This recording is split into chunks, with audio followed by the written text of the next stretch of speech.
दोस्तों, श्रेष्ठता की भावना को समझने के लिए एक कहानी सुनते हैं। ठंड के मौसम में कुछ बंदर ठिठुर रहे थे। तभी उन्हें एक जुगनू मिला। जुगनू से रोशनी आ रही थी, जैसे वो कोई उड़ता हुआ अंगारा हो। बंदरों ने जुगनू को पकड़कर सूखी लकड़ियों पर रखा और सब मिलकर उसे फूंकने लगे। शायद किसी गांव में इंसानों को देखा होगा छोटी सी चिंगारी को फूंककर आग बनाते हुए। उन्होंने भी आग लगाने का प्रयास शुरू कर दिया। कुछ ही देर में जुगनू मर गया। उससे आ रहा प्रकाश बुझ गया। बंदरों ने दूसरे जुगनू को पकड़ लिया और फिर से फूंकना शुरू कर दिया। पास के पेड़ पर एक सयानी चिड़िया बैठी थी।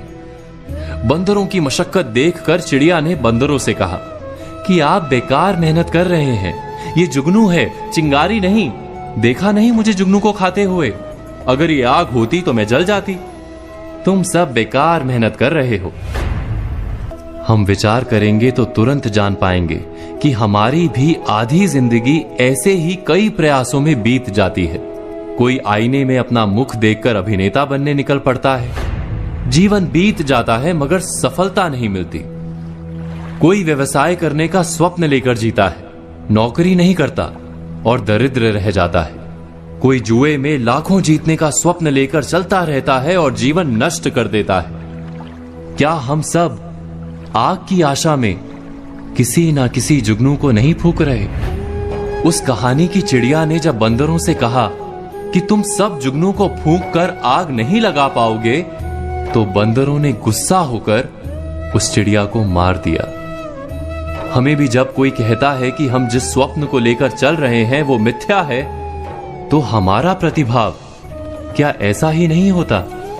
क्या सलाह देने वाले पर हम गुस्सा नहीं हो जाते? अब यह भी आश्चर्य है कि एक और हमें कहा जाता है मनुष्य जब कोई स्वप्न लेकर मेहनत करता है तो अवश्य सफल होता है। दूसरी ओर यह भी कहा जाता है कि सारे स्वप्न सफल नहीं होते।